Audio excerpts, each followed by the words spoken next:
Up more time than I had intended. So we had 3 presentations, and now I'd like to invite the 2 designated panelists to comment. So first of all, from Quebec, we have Dr. Karen Messing. So please come up to the podium.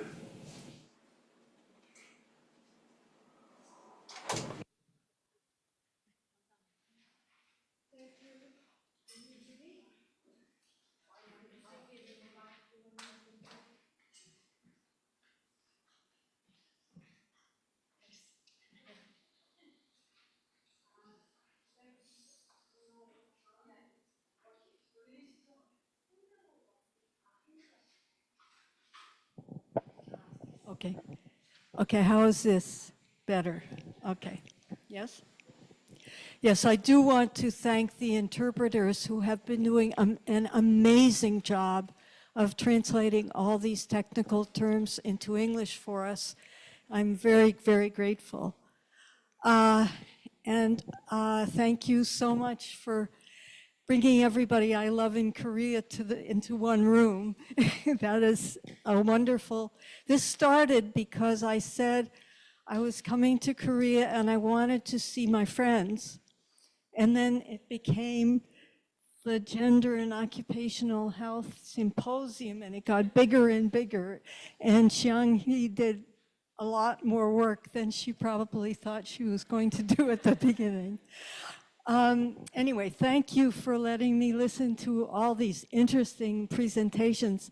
I want to say one technical thing about the presentation by Dr. Ryu on pregnancy. I will also have a slide later, but before I was an ergonomist, I was a geneticist, and I used to sit on these committees that decided about what was toxic, reproductive toxins.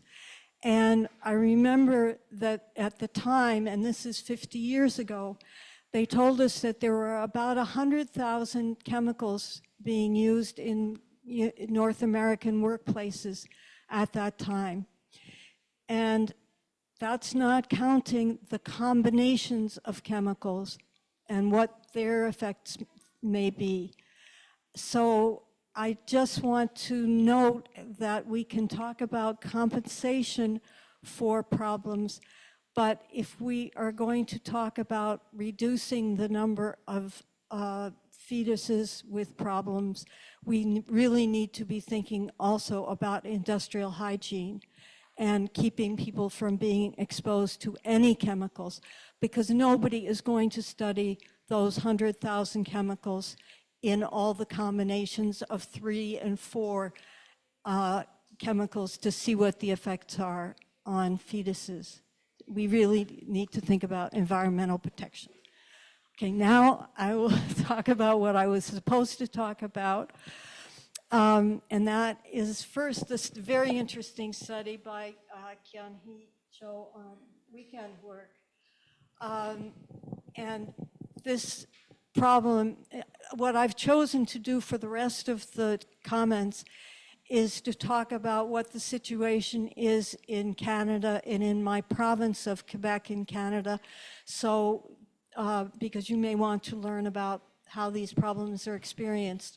So one thing that really impressed me about this is that you have still got laws requiring there to be 2 days holiday per week, which is very good and better than what we have. But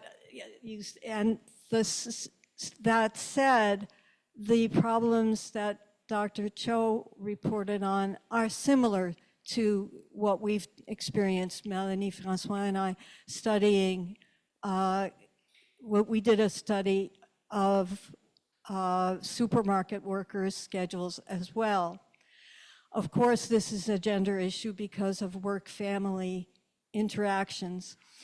But in Quebec, there has been an expansion of the work week for service sector workers over the last 20, 30 years.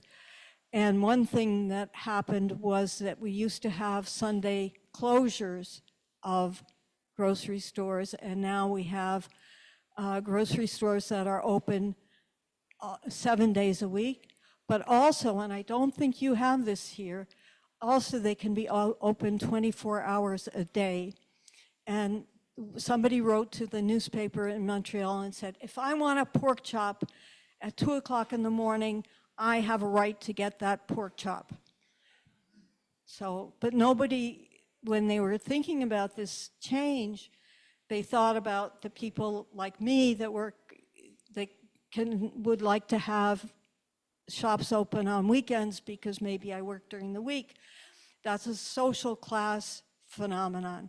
The people who can work and have weekends, it's a higher social class. And I think the social class aspect is something that came out very strongly in Dr. Cho's presentation. So in Quebec, many stores are open from 8 in the morning to 11 at night, and even some longer than that. And there are people with family responsibilities needing to, let's see, where do I make this go? Okay, next one. Thank you. But the most important thing that was brought up in Dr. Cho's presentation was the fact that schedules are an instrument of control. That if you, and I have heard this also from supermarket staff, that when you ask for a weekend day off to go to a wedding, or because your child is playing sports and you want to cheer for your child, this is a favor that your supervisor will give you if they like you. And what does it take for the supervisor to like you is that you have been an obedient worker, and maybe you don't work too hard for the union, and maybe you always accept when they ask you to work extra hours, and maybe you don't insist too often on working for weekends. So it's a kind of managerial control that is exercised through these schedules. And I think that this is a point that happens in Korea and in Canada. And it's in Canada, and I'm not sure whether this is the same here, but in Canada, the number of hours per week that you can work is something that can be very, very variable. And that means your income is variable, and that means you don't know whether you're going to have money to pay your rent. And that depends on whether the supervisor likes you as well. So this is an important part of control. And the other thing that happens when you have no control over your working hours, and the working hours you find out about them at the last minute, is that when you have other bad working conditions, you haven't got the enthusiasm to protest about them. And in Quebec, and I notice this is not true in Korea, or not as much true in Korea, but in Quebec, our supermarket cashiers do not have seats to sit in. I went around last night and looked in the different stores where my hotel is, and there were seats and people were actually sitting in them, which is quite amazing to somebody from North America. And one of the reasons that the workers in North America have not insisted on seats is that their working hours are so much of an important issue that it keeps them from being militant about anything else. I don't know if that's clear. Yeah, okay. Oh, you do it. You're better than me. Okay. And I think I've already said all these things. According to the Quebec law, it's phrased interestingly. It says that workers can refuse the schedules if they have less than 5 days notice. Okay, they don't say the employer has to give you 5 days notice. They say the worker can refuse. But what is the power that the worker has to refuse? Well, just like in Korea, they don't have a lot of power to refuse because of the managerial power. And so the typical situation in Quebec, Canada, is that they're given 2 to 3 days notice and they don't protest. And so this brings up the point of whether the laws that we have are effective in Quebec and in Korea. We can make many laws about how, and regulations about what working conditions should be, but if they're not observed, it doesn't matter what the laws are. And I think this is a common problem that we have is enforcement.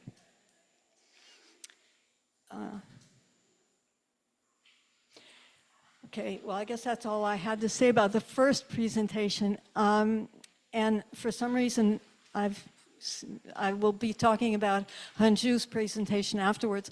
But the one about maternity, there's a technical point I wanted to bring up, which is that there was a comparison of the miscarriages or pregnancy outcomes among working women and not working women.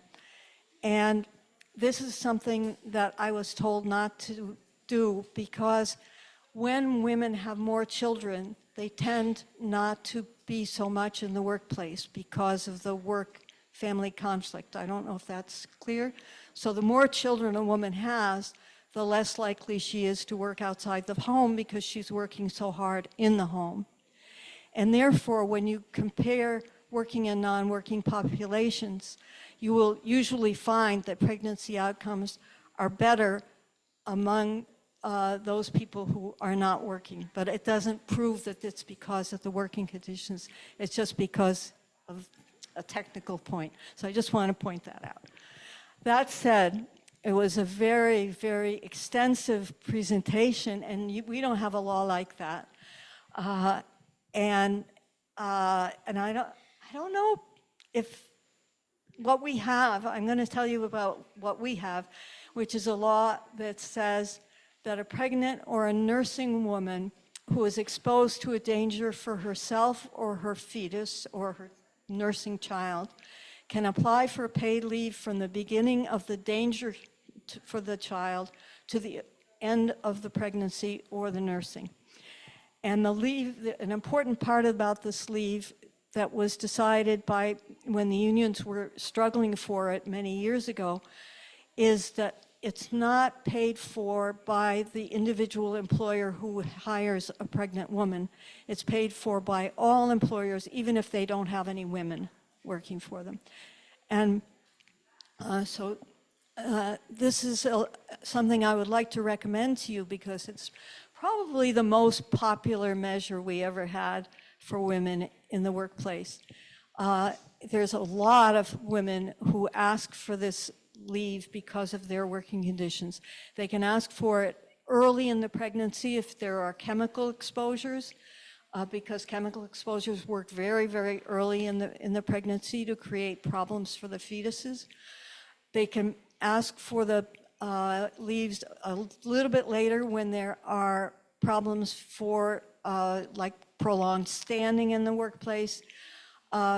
And there were relatively few preventive leaves for nursing because we still don't know anything about what the problems are, what kinds of chemicals get into the mother's milk, what kinds of conditions make it hard for women to nurse. There are a lot of unknowns, so it's very dependent on scientific evidence.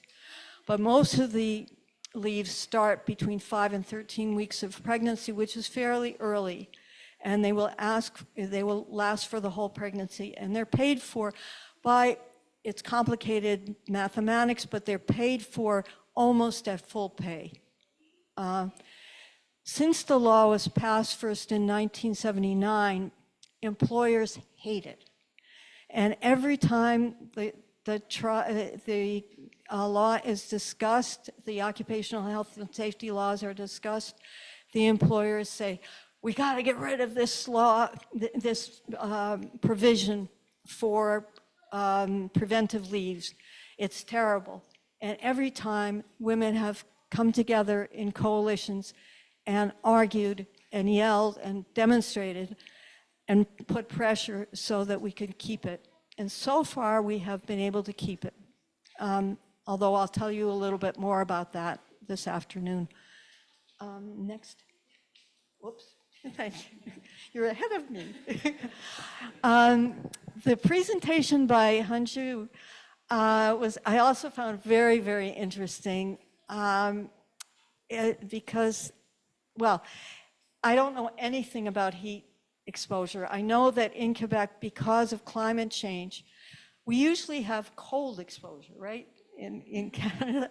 But we've been having heat exposure being more and more important as climate change progresses or regresses. And so I'm just interested to learn about what you're doing about it and what an important problem it is. And I don't know of any Canadian research on rest breaks, but one thing that is really interesting to me about this is it's another enforcement problem. You have a law and employers don't really pay attention to it. And I was also quite impressed with the picture of what the conditions are for people on their rest breaks. And they don't have seats. What kind of rest is this? And I'm reminded so much of a study that we did because we are very interested in prolonged standing. This is something that Marie Laberge has worked on a lot. And with her, then many years ago, Professor Nicole Vézina. And we've worked a lot on what the enforcement is for seating, because we have a law that says that seats will be provided to workers when sitting is possible at their jobs. And of course, you know in Korea that supermarket cashiers can sit because they sit in Korea. They also sit all over Europe, but they don't sit in North America. And when the employer tried to show that it was impossible to sit being a cashier, the judge laughed and ordered that cashiers sit. That was in 1981, and they're still standing. And and when inspectors, the very rare times that inspectors go to look at whether workers are sitting, they find things like they're sitting on milk crates, you know, those big boxes and they seem to think, the inspectors seem to think this is fine and very nice way to sit. And it reminded me of that when I saw the picture in Hanju's. Next one. Whoop, I guess that's it. Oh, well, I guess I've talked enough then.